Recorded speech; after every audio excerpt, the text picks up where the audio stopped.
welcome to my kitchen. I'm going to help you to celebrate the anniversary of VE Day with a bit of cookery. Now, I've dug out this lovely book. It's called the Victory Cookbook. It's by the late great Marguerite Patten. Now, she was one of the earliest celebrity cooks. She worked hard with the Ministry of Food to come up with recipes that made the best of the limited food that was available at the time and resulted in rationing that actually went on until 1954. You may be wondering why I'm in uniform. It's because I'm a very proud member of First Ryde, First Minstead Scouts. So even though we can't be together this year and celebrating in the usual way, it would be really interesting to find out how you will be celebrating from home. The same goes for everyone involved in all of the Isle of Wight libraries. If you would like to leave some comments below this film, it would be really lovely to share about our experiences and perhaps even some memories of VE Day, perhaps even the original VE Day.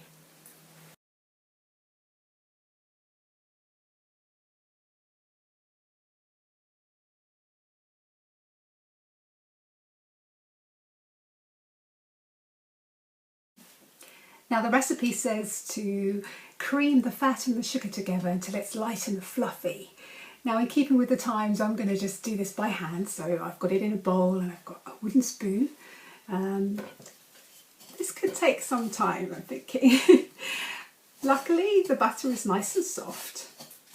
I'm going to take a knife though, and I'm just going to make sure I've just chopped it into little pieces just to get it started.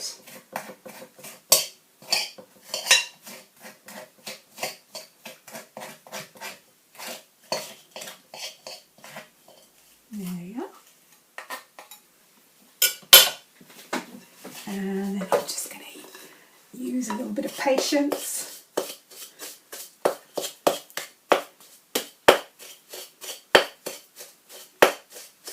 And just keep going, mixing it by hand. So now it's time to add some carrot. Now that's just grated carrot, and that will be 4 tablespoons. So 1, 2, 3, 4. I really like the way this recipe uses tablespoons, so no faffing around with the weighing scales.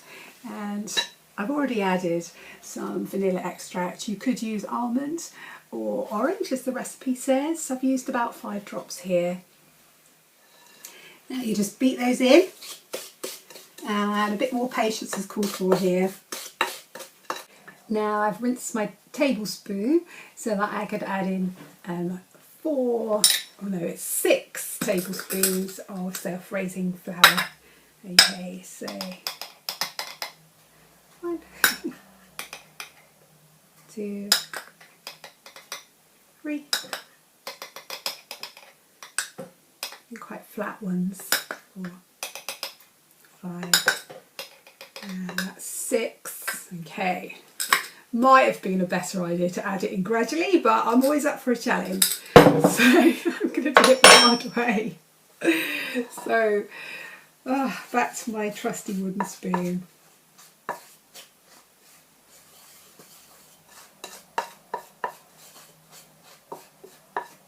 I've used self-raising flour here.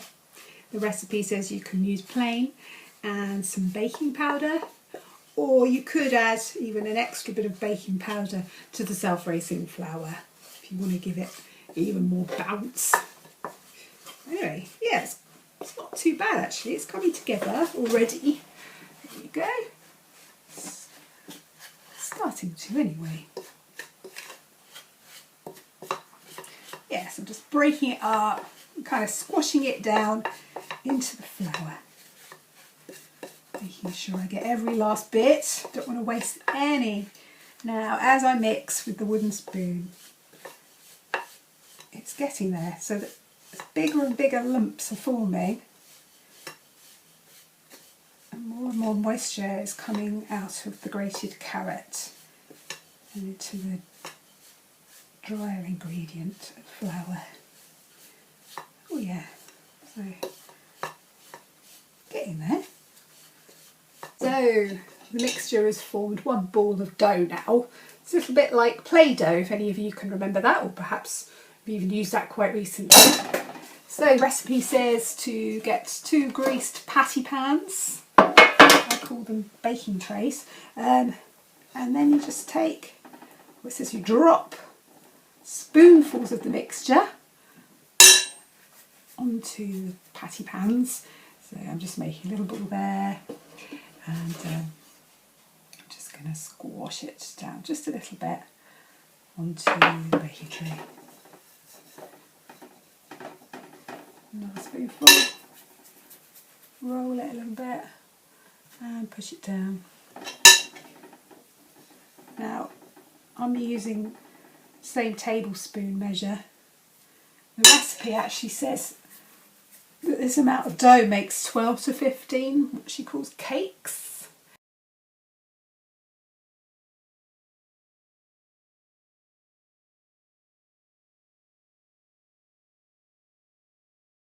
Now, it looks like I'm going to get maybe 5 or 6 using this tablespoon. Yeah, more like 5 actually. Yeah, so this amount of dough, 5. I bet I can get them on one baking tray, about the same size. There you go. Okay. So to just finish them off a little bit, just going to, I don't know if you can see that, I've got some more sugar. It's just granulated sugar. I'm just sprinkling it on top of the little cakes or cookies,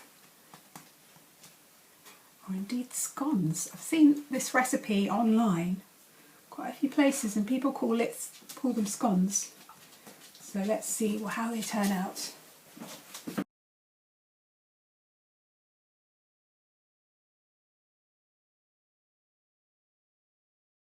So to conclude, I would definitely say that the end result is more of a carrot scone than a carrot cookie. They're really lovely and light, quite crumbly, perfect butter, still warm out of the oven. So I've got a hot cup of tea here. Perfect way to celebrate VE Day. So God bless and have a great day.